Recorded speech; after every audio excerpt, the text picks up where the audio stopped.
In the year 2387, humanity had finally made it to the stars. They were new members of the Galactic Confederation, still learning how things worked among the alien races.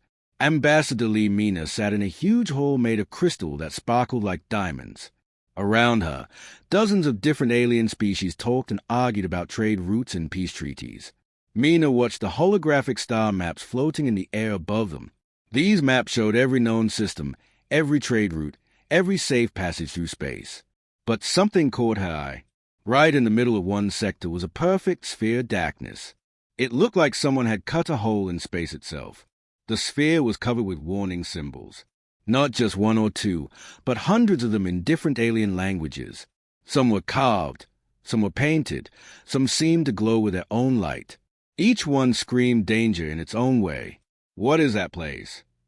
Mina asked a nearby delegate during their break. The moment she spoke, every conversation stopped. The bug-like Vorthak froze with their compound eyes wide. The crystal beings called Alt harried in their inner glow until they looked almost dead. Even the floating gas creatures seemed to shrink away from her words. Elder Thek, the oldest of the Vorthak, clicked his mandibles nervously. When he spoke, his voice shook through his translation device. "You speak of Quarantine Zone Kappa 7, the place we call the Devourer's Realm." Mina leaned forward. She had studied alien cultures for years, but she had never seen such fear from so many different species at once. "Tell me about it." "Our oldest records speak of that cursed place," Elder Thek whispered. "Ships that go there never return. Some say they vanish the moment they cross the boundary. Others report that space itself goes wrong there. Reality bends and twists until nothing makes sense anymore." A tall, thin alien with silver skin joined the conversation. This was Speaker Vel of the Alt Harry, beings known for their logic and reason. "My people tried to study it once, long ago. We sent probe after probe into that darkness. Each one sent back data that hurt our minds to process. The readings made no sense. Temperature readings of absolute zero and solar heat at the same time. Gravity that pulled in 6 directions at once. Light that cast shadows brighter than itself." "How long has it been forbidden?" Mina asked. 10,000 cycles, Elder Thek replied. "Maybe more. The warning markers are older than our written history. Some say the predecessors themselves placed those warnings before they disappeared." Mina studied the hologram more carefully. The warnings weren't just random symbols scattered around. They formed perfect circles around the dark sphere. Each symbol was placed with mathematical precision. But there was something else. Unlike normal hazard signs that were meant to inform and warn, these seemed almost respectful. "It looks like a tomb marker," she said quietly. The aliens around her shuddered. "Do not speak such things," Speaker Vel said urgently. "Even thinking about that place too long brings nightmares. Has anyone in living memory tried to explore it?" Mina pressed. 300 cycles ago, a young Vorthak captain thought he could be the hero who solved the mystery, Elder Thek said sadly. He took his ship and crew toward the boundary. They sent one message: "The darkness is singing." Then nothing. We found pieces of his ship scattered across 3 systems. But here's the strange part. The metal wasn't destroyed by weapons or heat. It looked like it had been unraveled, as if someone had taken apart each atom one by one. Speaker Vel's crystal form flickered with nervous energy. "My people's scientists believe the zone exists in a different state of reality. Perhaps it's a wound in space itself, left over from some ancient war. Or maybe it's a portal to somewhere we're not meant to go." "But you've never tried to understand what's really there," Mina said. It wasn't a question. Understanding implies surviving the attempt. Elder Thek clicked. "No species has ever returned from that place with useful information. Only terror and madness." Mina stared at the dark sphere again. While every alien around her radiated fear, she felt something completely different. Yes, there was danger there. Obviously. But underneath the warnings and the terror stories, she sensed something else. A puzzle waiting to be solved. A mystery that called to something deep in human nature. "What if," she said slowly, "what if the zone isn't evil? What if it's just selective?" The alien stared at her in shock. "Selective?" Speaker Vel asked. "Think about it. Every species that approaches it feels overwhelming fear. Every probe goes crazy. Every ship disappears.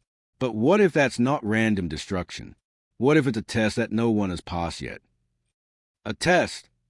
Elder Thek's mandibles clicked rapidly, a sign of extreme agitation among his people.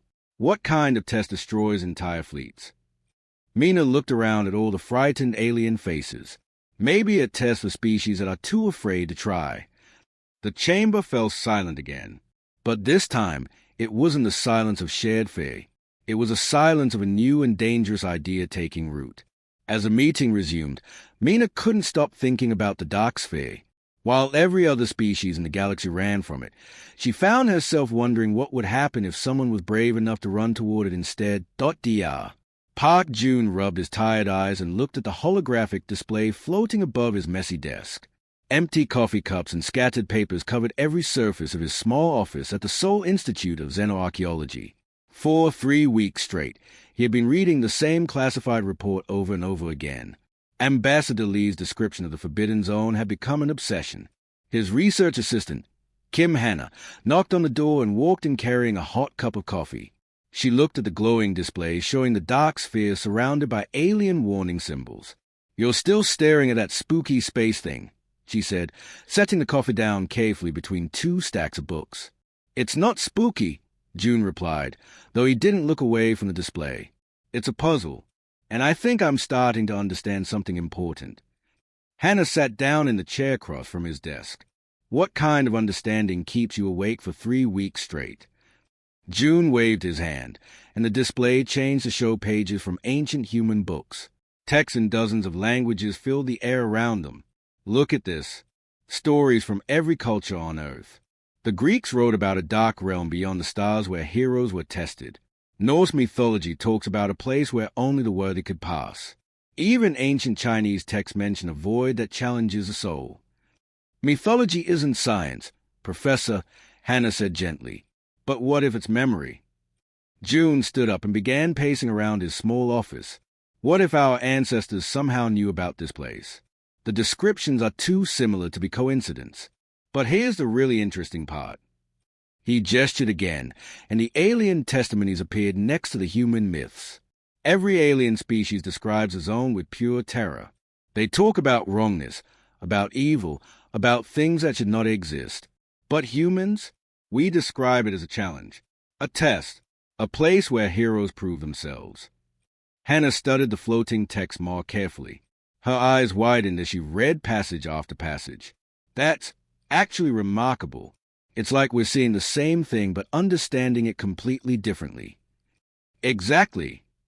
June sat back down, his excitement growing. What if the zone isn't randomly dangerous? What if it's designed to repel certain types of minds while attracting others? "You mean it's selective?" "I mean it's been waiting." June pulled up star charts showing the zone's location. 10,000 years of aliens running away in terror. But maybe that's exactly what it wanted. Maybe it was waiting for a species that would run toward danger instead of away from it. Hannah was quiet for a long moment. "That's a dangerous theory, Professor. What if you're wrong? What if it really is just a place that kills everything that comes near it?" "Then we'll die learning something new," June said simply. "But what if I'm right? What if there's something that could change everything we know about the universe?" 2 months later, June found himself standing in front of Admiral Choi Sang's massive desk at Earth Defense Force headquarters. The Admiral was a stern man with gray hair and scars from the border wars. He listened to June's presentation without interrupting, his face showing no emotion. "Let me understand this correctly," Admiral Choi said when June finished. "You want me to authorize a mission that will violate a 10,000-year-old galactic law. You want to send human beings into a region of space that has destroyed every ship that ever approached it. And your evidence for why this is a good idea is old stories and mythology." "Sir, with respect, it's more than that," June replied, trying to keep his voice steady. "Every piece of evidence points to the same conclusion. This isn't random destruction. It's selection. The zone is testing every species that approaches it, and so far, every species has failed the test. And you think humans would pass?" "I think humans are the only species curious enough to try." Admiral Choi stood up and walked to the large window overlooking the Earth Defense compound. Ships launched and landed in the distance, carrying supplies and personnel to humanity's growing presence among the stars. Dr. Park, in my experience, curiosity kills more soldiers than enemy weapons do, the Admiral said without turning around. But it also wins more wars than fear ever could, June replied. The Admiral was quiet for a long time. Finally, he turned back to face June. If I authorize this mission, it has to be completely secret. The Galactic Confederation can never know we're involved. And it has to be entirely voluntary. No one gets ordered into that death trap. You'll do it. I'll do it because you're right about one thing, Dr. Park. Humans are different from other species. Maybe that difference will get us all killed. But maybe it will save us all. Admiral Choi sat back down and activated his communication system. I'm authorizing Project Deep Curiosity. You will have a ship and a volunteer crew within 6 weeks. 3 weeks later, Captain Yodei stood on the bridge of the exploration ship New Horizon as Earth grew smaller behind them. 4 to 7 volunteers had signed up for the mission, knowing they might never return home. Scientists, engineers, Marines, and explorers, all united by the same dangerous human trait that had driven their species from caves to the stars. Final systems check complete, Captain reported his first officer. All departments report ready for hyperspace jump. Captain Yo looked out at the stars ahead. Somewhere out there was a mystery that had terrified the galaxy for 10,000 years. But as he gave the order to jump, he felt no fear, only the burning curiosity that made humans human. Take us into the unknown, he commanded, and the New Horizon disappeared into hyperspace, carrying humanity's greatest gamble toward the darkness that waited beyond the stars. Captain Yodei held tightly to his command chair as the New Horizon moved closer to the edge of Quarantine Zone Kappa 7. Something was wrong with space itself. The stars outside the view screen looked bent and twisted, like someone was looking at them through broken glass. The ship's computers kept showing readings that made no sense at all. Captain called Communications Officer O'Mara from across the bridge. Her voice sounded strained and worried. I'm getting report from all over the ship. People are having strange dreams while they're awake. They see huge buildings floating in space and hear voices talking in languages that don't exist. Down in his small laboratory, Dr. Park June stared at his instruments with growing excitement instead of fear. The machines that measured psychic energy were going crazy, showing numbers that should have been impossible. Captain, the psychic field is getting stronger every second. But look at this. We're not going insane like the alien report said we would. Our brains are actually getting used to it. From the engine room, Chief Engineer B.A.E. Wu's voice came through the communication system. I don't know about getting used to it. Document. This place feels like a haunted house. Everything seems wrong and scary. But here's the weird thing. I don't want to turn back. I want to see what's making me feel this way. All around the ship, the 4 to 7 crew members were having the same experience. The zone made them uncomfortable and nervous, but it didn't fill them with a terror that had driven alien ships away for thousands of years. Instead, it made them curious. As the New Horizon went deeper into the Forbidden Zone, they finally saw what was causing all the strange effects. Orbiting around a dying red star was something that shouldn't exist. It was part space station, part ancient temple, and part living creature. The structure was huge, easily the size of a small moon. It pulsed with dark energy that seemed to reach out and touch their minds. Navigator Seo Jin stared at the view screen in wonder. Captain, it's the most beautiful thing I've ever seen. And the most terrifying. How is that possible? The structure looked like it had been grown rather than built. Curved walls flowed into each other like the inside of a seashell. Towers twisted up from the surface in spirals that hurt to look at directly. Lights moved across its surface in patterns that seemed almost like writing. Dr. June's equipment was beeping and flashing like crazy. He ran from one machine to another, reading the displays with growing amazement. Captain, you need to see this. The psychic energy isn't random. It has structure, like a language or a code. This isn't some ancient weapon trying to destroy us. It's trying to communicate. What's it saying? Captain Yo asked. I don't know yet, but it's definitely a test of some kind. It's measuring us, studying how we react to it. Security Chief Limhan reported from his post near the weapon systems. So, I've got teams ready to go if this thing tries to attack us. But honestly, it doesn't feel hostile. It feels curious, like it wants to know what we're made of. Captain Yo looked around his bridge at his crew. Everyone looked nervous and excited at the same time. This was nothing like what the alien species had described. Where they had felt overwhelming terror, humans felt challenged. Where they had seen evil, humans saw mystery. "Take us closer," he ordered. "Say," his first officer asked, "are you sure?" "We still don't know if it's safe." "Nothing about this mission is safe," Captain Yo replied. "But whatever built that thing has been waiting out here for 10,000 years. Maybe it's been waiting for us." As the New Horizon approached the impossible structure, something amazing happened. A section of the station's surface opened like a flower blooming. Inside was a docking bay clearly designed for ships exactly like theirs. Dr. June laughed with delight. "It's inviting us in." "Captain, this confirms everything. The structure isn't trying to destroy visitors. It's been waiting for visitors who wouldn't run away in terror." "But why us?" asked Navigator Seojin. "Why are humans different from all the other species in the galaxy?"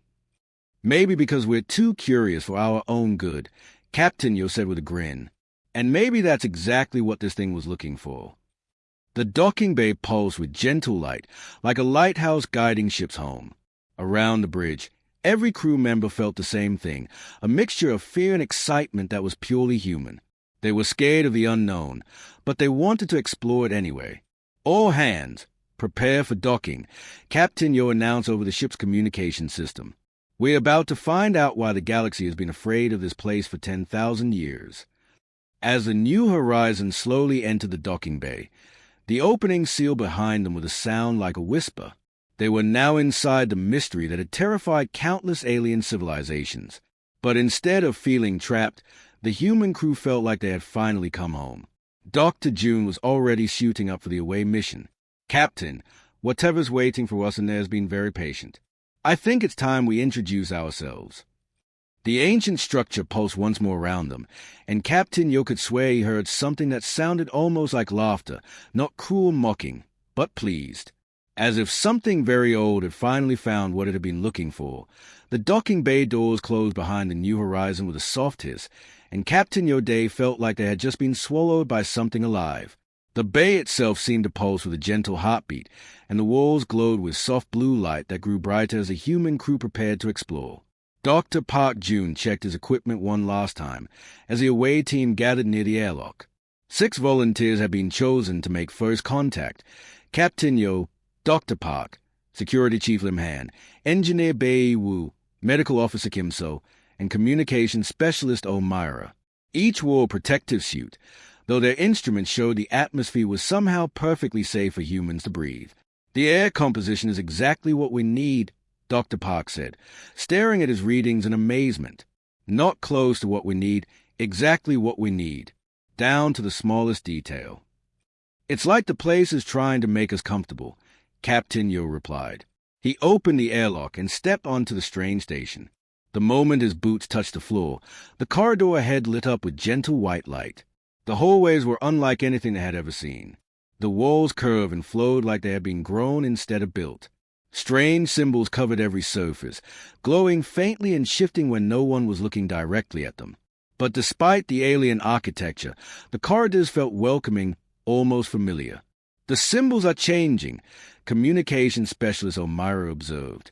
"Every time I look away and look back, they are different. But I swear some of them look like Korean characters." Engineer B.A.E. Wu ran his scanner along the walls. "The material isn't metal or stone. It's something organic, but it's been dead for thousands of years. Except it's still responding to us, like it remembers being alive." As they walked deeper into the structure, they all felt the same strange sensation, like they were being watched by something ancient and patient. But it wasn't the feeling of being hunted. It was more like being examined by a wise teacher who had been waiting a very long time for students to arrive. The corridors led them inevitably toward the center of the station. With each step, the walls became more elaborate, covered with carvings that seemed to tell a story. Dr. Park stopped to examine them more closely. "These show the rise and fall of civilizations," he said, pointing to different sections. "Look, here are creatures that might be the Vorthak, and here are the crystal beings like the Alteri. but they're all running away from something in the center. What's in the center? Security Chief Limhan asked, his hand resting instinctively on his weapon. They found out a few minutes later. The corridor opened into a vast chamber that took their breath away. The ceiling stretched up so high it disappeared into darkness. The walls were covered with more of the shifting symbols, but these were brighter and moved in complex patterns like a living language. In the exact center of the chamber was a sphere of pure light about the size of a small building. It wasn't solid. They could see through it, but it pulsed with energy that made their hair stand on end. Lightning seemed to dance inside it, but instead of being dangerous, it looked almost playful. "My God," whispered Medical Officer Kim So. "It's beautiful." The moment she spoke, the sphere pulsed brighter, and suddenly a voice spoke inside all their minds at once. It didn't use their ears. The words just appeared in their thoughts as clearly as if someone was standing next to them. "So, at last, the children of Terra arrive." The voice was older than anything they had ever imagined. It carried the weight of thousands of years, but it also sounded pleased, like a grandfather who had been waiting all day for his grandchildren to visit. Dr. Park stepped forward, his scientific curiosity overcoming his awe. "You've been expecting us. Not you as individuals, but your species. My name is, there's no word in your language. You may call me the Guardian. I was created by the predecessors to wait for a species worthy of their inheritance." Captain Yo found his voice. "The predecessors. The race that built this place and many others like it. They transcended physical existence long ago, but they left behind gifts for those who could prove themselves worthy. For thousands of years, I have tested every species that found this place. All have failed." "How did they fail?" Engineer Bae Wu asked. The Guardian's presence seemed to smile, though it had no face. The Vorthek came with weapons, seeking to conquer whatever they found. The Altari approached with pure logic, trying to solve me like a mathematical equation. The Kelti tried to worship me as a god. The Zephyrians attempted to bargain with me for power. All saw me as something to be defeated, understood, controlled, or used. Communication specialist Omira spoke up. "But we're different. You came seeking knowledge for its own sake. You face the unknown not with fear or greed, but with wonder.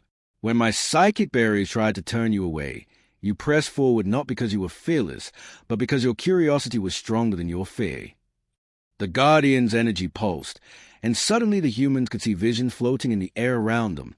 Ships that could cross the galaxy in minutes. Technology that could heal any disease or injury. Machines that could create matter from pure energy. The secrets of life itself. "This is the predecessor inheritance," the Guardian explained. "Knowledge that could advance your civilization by millions of years. But it comes with a price. Accept this gift, and humanity becomes a guardian of all younger species in the galaxy. You must protect them, guide them, and help them grow, just as the predecessors once did." The 6 humans looked at each other. The weight of the decision was enormous. They weren't just choosing for themselves, but for all of humanity and every species in the galaxy. Dr. Park spoke first. "We accept." 1 year had passed since the New Horizon first entered the Forbidden Zone, and everything had changed. Ambassador Lee Mina stood on the observation deck of what had once been the galaxy's most feared place. Now it was a bustling research station filled with the sounds of discovery and hope. The dark corridors that had once pulsed with terrifying energy now glowed with warm, welcoming light. Human scientists worked side by side with brave volunteers from other species, all protected by predecessor technology that made the overwhelming psychic forces safe to be around. Where there had once been only warnings and fear, now there was learning and friendship. But not everyone in the galaxy was happy about what humanity had done. In the great crystal hall of the Galactic Confederation, an emergency meeting was taking place. Representatives from dozens of alien species filled the chamber, and most of them were very angry. Their voices rose and fell like waves, demanding answers and punishment for humanity's actions. "This is outrageous," shouted Elder Thek, his bug-like mandibles clicking rapidly with rage. The quarantine zone was forbidden for 10,000 years. Humanity had no right to violate our most sacred laws. Other delegates joined in, their voices creating a storm of accusation. The tall, silver Altari flickered with angry light. The gas clouds of Firion swirled in agitated patterns. Even the normally peaceful Kelti were growling their displeasure. But Ambassador Lee Mina stood calmly at the center of it all. Behind her on the main display screen, the transform station could be seen shining like a second star. Ships moved peacefully around it, carrying scientists and supplies instead of weapons and fear. "You're absolutely right," Mina said when the shouting finally died down. "We did break your laws. We violated a quarantine that your ancestors put in place for what they believed were good reasons." The chamber erupted again with angry voices, but Mina raised a hand and continued speaking. "But we didn't do it out of arrogance or disrespect. We did it because we hoped there might be something better than fear waiting out there. And we were right." Elder Thek's compound eyes focused on her with fury. "Right? You call destruction and chaos right? You've unleashed forces that could destroy the entire galaxy. Have we?" Mina asked calmly. She gestured to the display screen, which now showed images from across the galaxy. In the past year, human ships have appeared at dozens of worlds, not as invaders, but as helpers. The images showed human vessels stopping battles before they could become wars. They showed human doctors working to cure a terrible plague that had been killing millions on the Keth homeworld. They showed human farmers teaching new growing techniques that had ended starvation on 17 different planets. "Your species prevented 3 wars from starting," admitted Speaker Veldy Altharry, his silver form dimming with confusion. "The conflict between the Mordak and the Senti would have killed billions, but human negotiators found a peaceful solution in just 6 days." A communication signal came through from space, and Captain Yo's face appeared on the screen. He was no longer just a captain.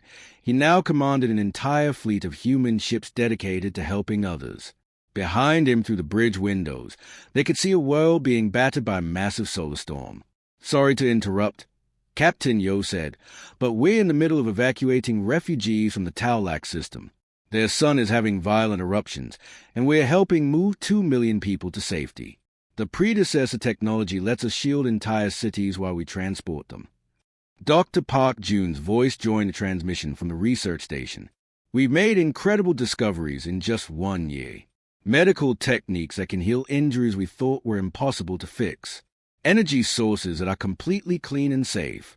Agricultural methods that can grow food in any environment. And we're sharing all of it freely with anyone who needs help." The alien delegates listened in stunned silence. They had expected to hear about conquest and domination. Instead, they were hearing about rescue and generosity. Elder Thek's anger was slowly fading, replaced by confusion and something that might have been respect. "But why?" he asked. "Why accept such a burden?